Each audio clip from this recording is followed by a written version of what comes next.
സുഹൃത്തുക്കളെ, സഹോദരങ്ങളെ, നമ്മുടെ കേരളത്തിലെ പ്രശ്നങ്ങൾ, അതായത് ഇപ്പോഴത്തെ സാമൂഹികമായ പ്രശ്നം എന്ന് പറയുന്നത് പള്ളുരുത്തി സെൻറ് റീത്താസ് പബ്ലിക് സ്കൂളുമായിട്ട് ബന്ധപ്പെട്ട കാര്യമാണ്.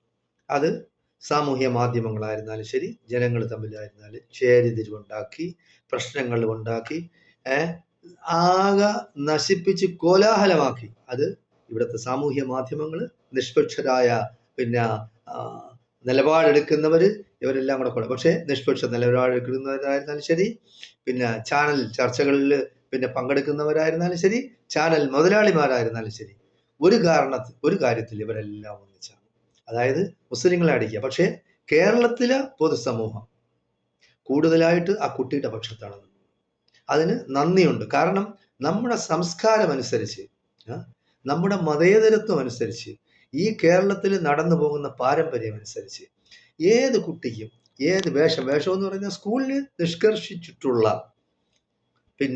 Dress code അണിയുക. അതിൻ്റെ കൂടെ അതേ കളറിലുള്ള ഒരു തലയിൽ ഒരു തട്ടം ഹിജാബ് എന്ന് പറഞ്ഞ് ജനങ്ങളെ ഭീഷണിപ്പെടുത്തുകയാണ്, ജനങ്ങളെ ഭീതിപ്പെടുത്തുകയാണ്. ഹിജാബ് ആള് വിചാരിക്കും എന്തോ ആണെന്ന് വിചാരിക്കും. അപ്പൊ ഹിജാബ് എന്നുള്ള വാക്ക് തന്നെ അറബി വാക്കാണ്. അതിവിടെ എന്തിനാണ് ആവശ്യമില്ലാതെ ഉപയോഗിക്കുന്നത്? അത് തലയിൽ തട്ടോ എന്ന് പറഞ്ഞാൽ മതിയല്ലോ. തല മറച്ചുകൊണ്ട് വരുന്നു ഒരു കുട്ടി. അതിൽ ആർക്ക് എന്താണ് പൊള്ളുന്നത്? അത് നിങ്ങൾ മനസ്സിലാക്കാനുള്ളത്. തല മാത്രമല്ല, മൊത്തത്തിൽ ശരീരം മൊത്തം മറച്ചു നിൽക്കുന്ന കന്യാസ്ത്രീ, ആ സ്ത്രീയാണ് പറയുന്നത് തട്ടം തലയിൽ മറയ്ക്കാൻ പാടില്ല. എന്ത് വിരോധാഭാസമാണ്! അപ്പൊ പ്രശ്നങ്ങൾ ഉണ്ടാക്കിയത് ആ ക്രിസ്ത്യൻ മാനേജ്മെന്റ് ആണ്.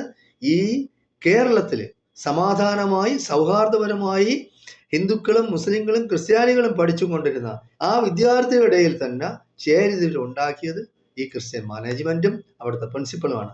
അതിന് ഓശാന പാടേണ് ഷാജൻ സ്കറിയ എന്ന് പറയുന്ന വിഷമാണ് ഈ നാട്ടില്. അതായത് കേരളത്തിൽ എങ്ങനെ കലാപം ഉണ്ടാക്കാം, എങ്ങനെ കലാപ കലുഷിതമാക്കാം കേരളീയര്, എങ്ങനെ വേർതിരിവുണ്ടാക്കാം, എന്നിട്ട് BJPക്കോ RSSകാർക്കോ വേണ്ടി ഏതെങ്കിലും തരത്തിൽ 10 വോട്ട് പിടിക്കാൻ ഒക്കൂ എന്നുള്ള രീതിയിൽ നേതൃത്വം കൊടുക്കുകയാണ്. ചാനലുകളിലെ പ്രസംഗികളാണ് ഇവിടെ കേരളത്തിലെ ചാനലുകളിൽ കൂടുതൽ മുതലാളിമാർ അല്ലെങ്കിൽ നടത്തുന്നത്.